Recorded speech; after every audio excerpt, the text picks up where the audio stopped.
20h sur la télé Futur Média. Mesdames, Messieurs, les titres de l'actualité de ce samedi. La gestion de plusieurs entités publiques épinglées par la Cour des comptes dans ses rapports 2015, 2016 et 2017. Parmi ces entités publiques, la Caisse des dépôts et consignations. Son ancien directeur, Aliou Sall, se dit surpris et étonné à la fois.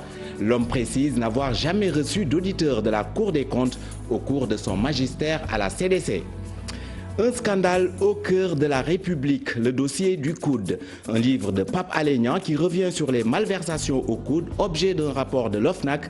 L'ancien directeur général du coude peint l'auteur comme un maître chanteur. Cheikh Oumar Anne annonce une plainte contre le journaliste, le professeur Modignan et Nafi Ngom Keïta, présidente de l'OFNAC, qui selon lui est le vrai auteur du livre qui l'incrimine.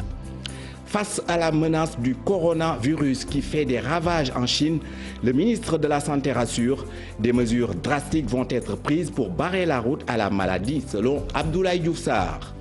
En sport, les Lioncelles qualifiées pour le prochain tour préliminaire des éliminatoires de la Coupe du Monde des U20. Elles ont concédé le nul devant la Sierra Leone cet après-midi après leur victoire au match aller. Voilà pour le sommaire. Le développement, c'est dans une poignée de secondes.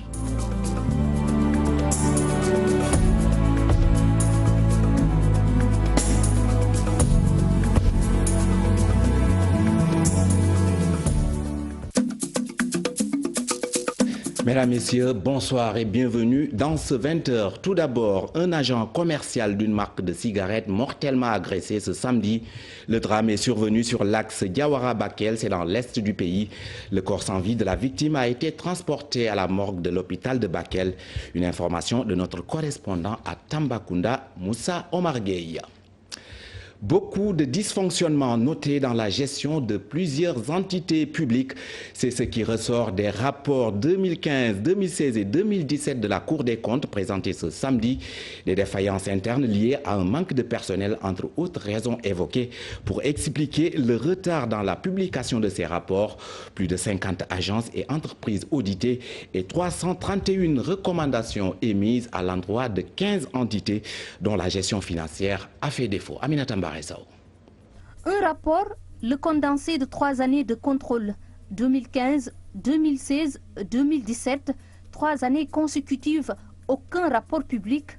La Cour des comptes apporte des explications. Pour 2015, les rapports nous ont été remis de l'imprimerie le 20/2/2018. Pour 2016, 26/2019. Retenez bien cette date, 26/2019. Pour 2017, 9/12/2019. Alors, les élections se sont passées quand? Février. Donc, c'est vous dire que ces rapports-là ont été reçus bien après les élections. C'est vrai, nous avons des efforts à faire, mais il faut vous dire que la Cour a un effectif. Ce sont les mêmes personnes qui élaborent ces rapports-là qui vont aussi sur le terrain pour faire les contrôles. Parce que depuis 2003, la Cour n'avait pas recruté. Ce n'est que cette année-ci que nous avons pu organiser le concours et avoir 7 ou bien 7 magistrats. Il n'y a pas eu d'influence publique, il n'y a pas eu d'influence politique par rapport à ces rapports. Des dysfonctionnements mis à nu. Le premier président de la Cour des comptes promet des améliorations dans la publication des prochains rapports. Nous pouvons vous garantir que durant 2020, nous allons remettre au président de la République et publier les rapports portant sur les gestions 2018 et 2019. Et nous comptons le faire au plus tard le mois d'octobre 2020. Au total, une 50aine de sociétés publiques auditées, des défaillances trouvées, des recommandations émises. Oui, il y a eu amélioration. Et pour vous permettre de mesurer l'amélioration en même temps que nous, c'est pourquoi pour la première fois à partir de 2015, nous avons intégré dans nos rapports le suivi des recommandations. Et le rapporteur général vous a donné des taux intéressants concernant le suivi des recommandations. Sur la liste, le CICES, l'ANAMO, la Caisse de dépôts et consignations, le Centre des œuvres universitaires, entre autres agences structures publiques dans lesquelles les auditeurs de la Cour des comptes ont relevé des défaillances et des dysfonctionnements dans la gestion financière. Je vous le disais en titre, cité dans le rapport de la Cour des comptes, l'ancien directeur de la Caisse des dépôts et consignations, Aliou Sall, se dit surpris et étonné à la fois. Il précise que durant son passage à la tête de la CDC de septembre 2017 à juin 2019, il n'a jamais reçu d'auditeur de la Cour des comptes. Autre précision faite par Aliou Sall, tous les projets épinglés par le document sont ultérieurs à son magistère à la CDC. Nous l'écoutons avec Babacar Fall, notre confrère de la RFM. Pendant tout mon séjour à la Caisse des dépôts et de consignation de septembre 2017 à juin 2019, je n'ai jamais reçu une mission de la Cour des comptes. Je suis donc étonné de lire dans les journaux que des projets qui sont ultérieurs au passage de la Cour des comptes, et notamment le projet de la Tour des Mamelles, qui, je rappelle, a été pensé, développé et financé bien après le passage de la Cour des comptes. Je voudrais aussi préciser, puisque effectivement il est possible que la Cour des comptes ait critiqué le projet de logement aux Mamelles, en se fondant d'ailleurs sur la loi de 2006 créant la Caisse de dépôt et de consignation. Je dois préciser que le rapport méconnaît, et c'est tout à fait compréhensible, la loi votée en juillet 2017, avant ma nomination, mais remplaçant la loi de 2006. Et dans la loi de 2017, il est précisé que la Caisse de dépôt avait pour mission non seulement de promouvoir les logements sociaux, mais aussi les logements de standing. Ce qui justifie l'investissement ou les projets d'investissement dans le cadre des logements de standing quand je suis passé à la Caisse de dépôt. Je précise aussi qu'il ne faut pas confondre le projet de logement aux Mamelles que j'ai trouvé à la Caisse de dépôt et le projet de Tour des Mamelles que nous avons initié, je le répète encore, bien après le passage de la Cour des comptes, et projet qui se justifie par les dispositions de la loi de 2017 remplaçant la loi de 2006, loi dans laquelle il est stipulé clairement qu'une des missions de la Caisse de dépôt c'était les logements de standing et pas seulement le logement social. Un scandale au cœur de la République, le dossier du coude. Un ouvrage signé Pape Alé Niang est présenté au grand public ce samedi. Dans le livre, notre confrère revient sur les malversations au coude, objet d'un rapport de l'OFNAC qui n'a malheureusement rien donné. Pour Pape Alé Niang, il est grand temps que le chef de l'État laisse les organes de contrôle jouer pleinement leur rôle. La cérémonie de présentation et de dédicace du livre a enregistré la présence d'hommes politiques, mais également de personnalités de la société civile. Maïmouna Ndiaye y était. Il se penche sur la corruption et l'injustice. Scandale au cœur de la République, le dossier du coude. Un ouvrage parti d'un rapport de l'OFNAC. Le rapport sur le coude nous a particulièrement intéressés. Juste rappeler que l'OFNAC n'a pas été le premier organe de contrôle à avoir épinglé et décrié la gestion du coude. En vérité, le coude peut être assimilé à la vache à lait de ses directeurs au service de tous les régimes qui se sont succédés à la tête de ce pays. Pour l'auteur, l'impunité n'est toujours pas révolue au Sénégal et pourtant, les organes de contrôle se multiplient. Nous voulons et avons même l'obligation non seulement de participer quotidiennement au combat contre le pillage organisé de nos maigres ressources, mais également de démasquer le comportement de nos dirigeants véreux aux antipodes des valeurs cardinales de la bonne gouvernance. Un livre qui nous replonge également dans l'école de la redevabilité. C'est ça en fait l'intérêt pour moi de la redevabilité. Il nous a également permis de savoir quelles sont les personnes qui ont incarné l'OFNAC à travers son collège, à travers son conseil de surveillance, mais également à travers ses différents présidents. Tout ce que vous avez dit vient d'être confirmé par la Cour des comptes, pire tout ce que nous avons entendu depuis hier. Donc dans ce pays-là, c'est vrai qu'on a besoin de cleaning day ou de settle day, mais on a plus besoin de cleaning, non conscience et non défaut. Il reste alors du chemin à faire si le journaliste, auteur du livre, veut toujours rester sur ce registre. Nous restons dans ce chapitre avec le préfacier du livre qui n'est autre que le professeur Modignan et qui dénonce également l'impunité de nos gouvernants. L'ancien membre de l'OFNAC pointe du doigt le chef de l'État. Nous l'écoutons au micro TFM de Maïmouna Ndiaye. On a donné des subventions de 8 millions, 9 millions, 10 millions. Des subventions parfois sans destination connue. On n'a pas été démontrer la facture qui a permis d'acheter ces costumes et ces cravates. On n'a pas été capable de montrer la facture qui a permis de payer. Rien de tout cela. Et on dit, ce n'est pas le problème de l'affaire.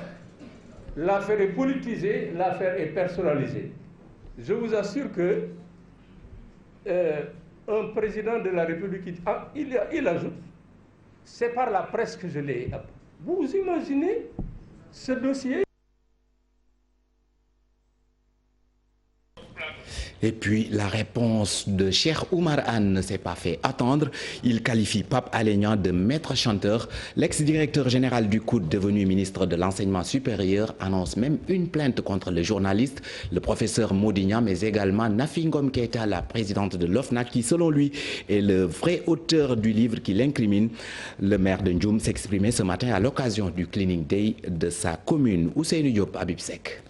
Après la sortie du livre du journaliste Pape Alé Niang, intitulé « Le scandale au cœur de la République », le dossier du COUD, l'ex-directeur du COUD et actuel ministre de l'enseignement supérieur, Cheikh Oumar Anne, a apporté la réplique à ses accusateurs.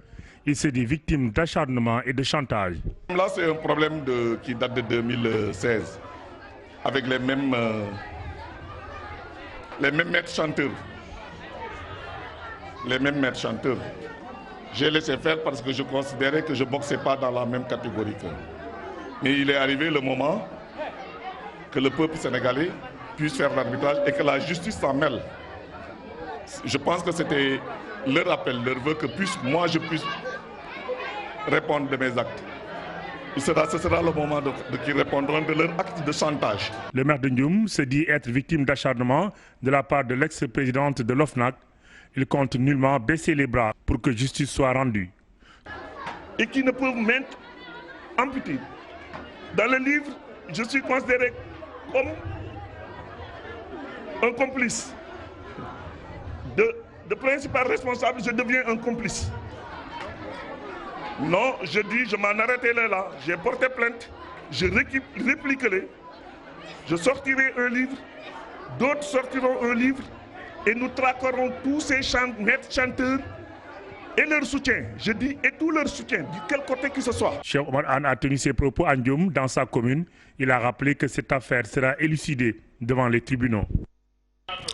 Deuxième jour du Cleaning Day ce samedi dans plusieurs localités du pays. Le chef de l'État, initiateur du concept, y a participé aux côtés de ses voisins de la fenêtre Mermoz qui veulent faire de leur quartier la localité la plus propre du Sénégal. Le président Sall, qui s'est félicité de cette dynamique, demande une fois de plus aux citoyens de s'impliquer pour la réussite de la journée de nettoiement. L'opération Zéro déchet, une réalité à Ngor Almadi. Les populations se sont fortement mobilisées ce matin aux côtés des autorités municipales et de l'ambassadeur des États-Unis au Sénégal. Selon le diplomate, le Cleaning Day doit être un geste au quotidien et non le premier samedi de chaque mois. Chérif Dia.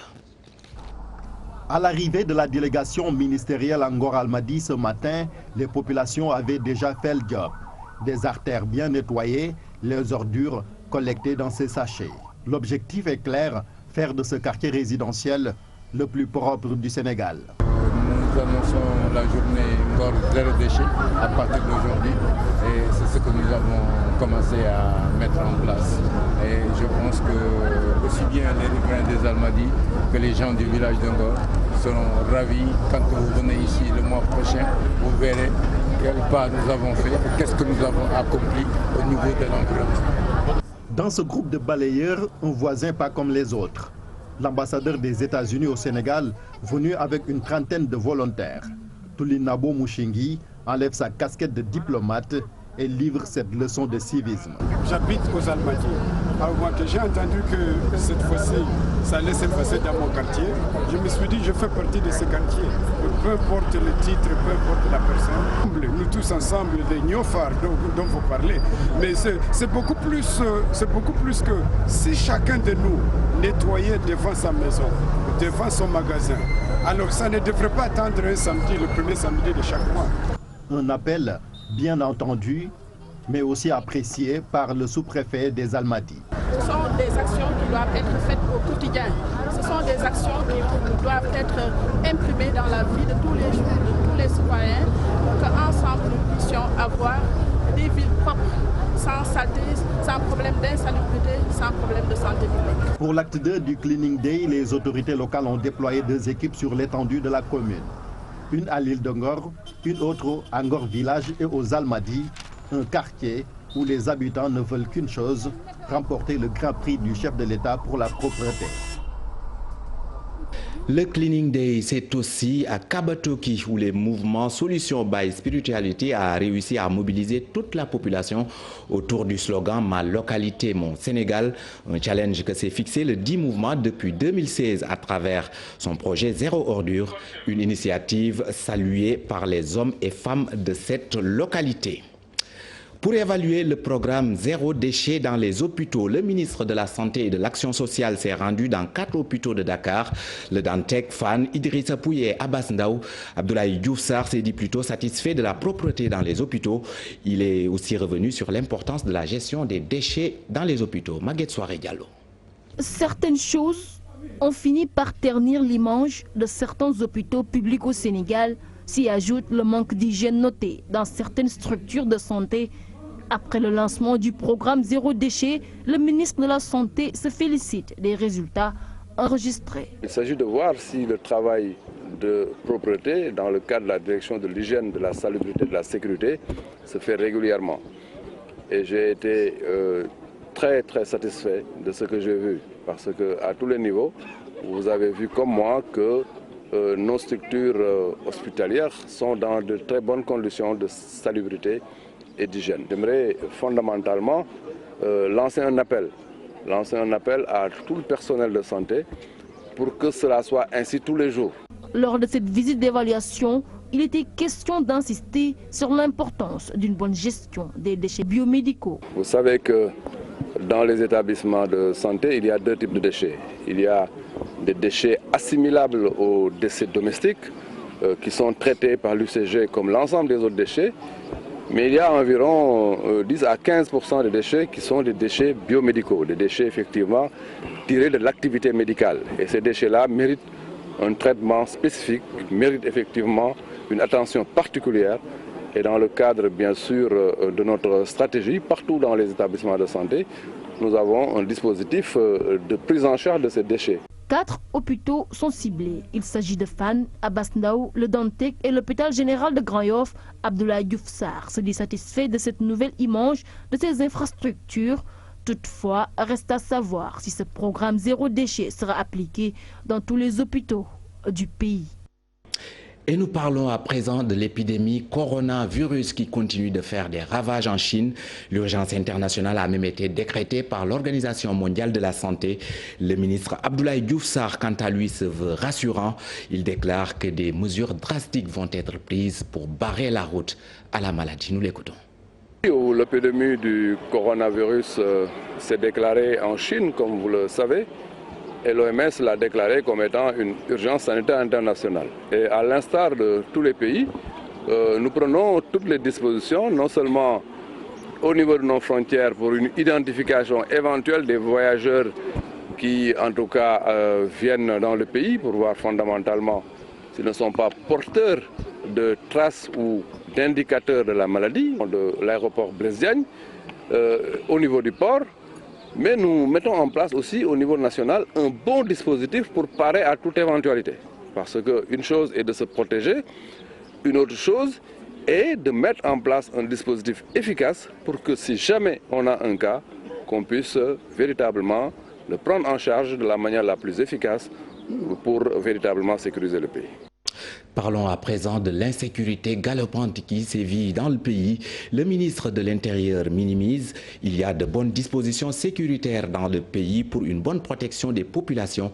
Une déclaration d'Aly Ngouille Ndiaye qui promet tout de même un renforcement de la sécurité dans certaines zones du pays.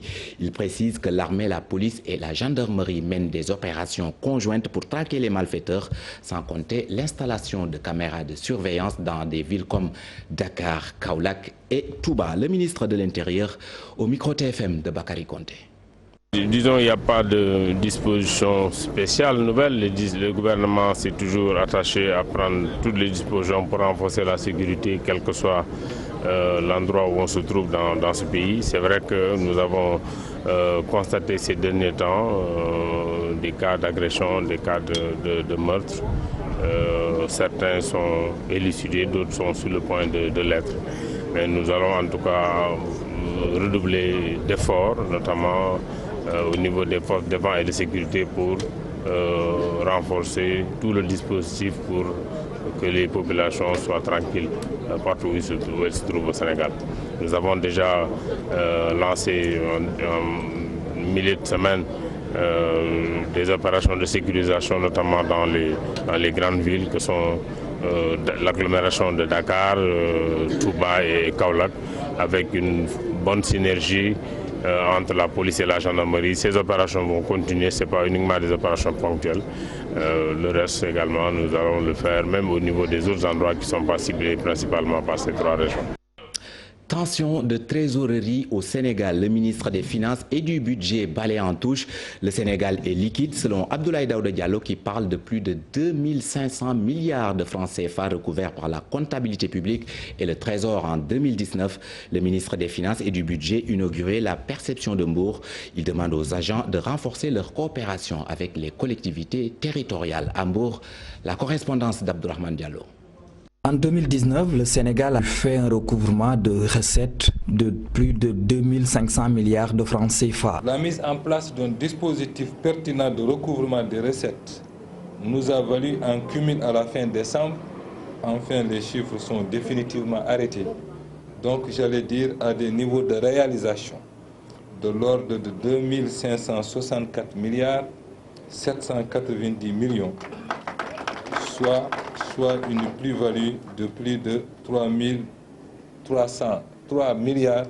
19 millions de francs CFA sur un objectif de 2561 milliards 600 millions de francs CFA. Le ministre des Finances et du Budget parle d'une performance jamais réalisée. Abdoulaye Daouda Diallo demande aux agents de la comptabilité publique et du Trésor de renforcer leur coopération avec les collectivités locales. Il s'agira donc de très bons résultats à consolider pour 2020, avec des agents encore plus motivés et travaillant en parfaite intelligence avec les autres services déconcentrés de l'État pour le bonheur de nos populations.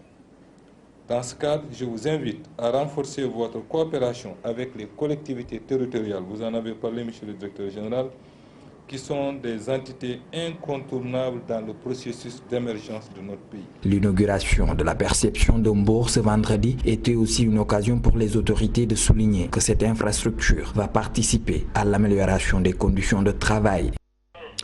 L'actualité sportive à présent dans ce journal et nous parlons du tour préliminaire de la Coupe du Monde U20 chez les dames. Le Sénégal se qualifie au prochain tour malgré son match nul face à la Sierra Leone. Un match joué cet après-midi au stade Alassane Djigo de Pikine. Résultat 0 but partout, mais les Lioncelles avaient battu leurs adversaires du jour au match aller 1-0 à Freetown. Football, toujours 8e journée de la Ligue 1, fin de série pour le leader Teungueth FC tenu en échec par le Jaraaf de Dakar, 0 but partout. 3 autres matchs ont été disputés ce samedi. Le tenant du titre, Génération Foot, battu à domicile par l'US Gorée. Une 4e défaite à domicile donc pour les Grenats. NGB, quant à lui, gagne devant le Stade de Mbour 2-0. À noter le nul blanc entre Snaps de Thiès et l'AS Douane. Voilà qui met un terme à cette présente édition. Merci de l'avoir suivi. Bonne suite des programmes à notre compagnie. Bonsoir. Sont désormais à un point des douaniers.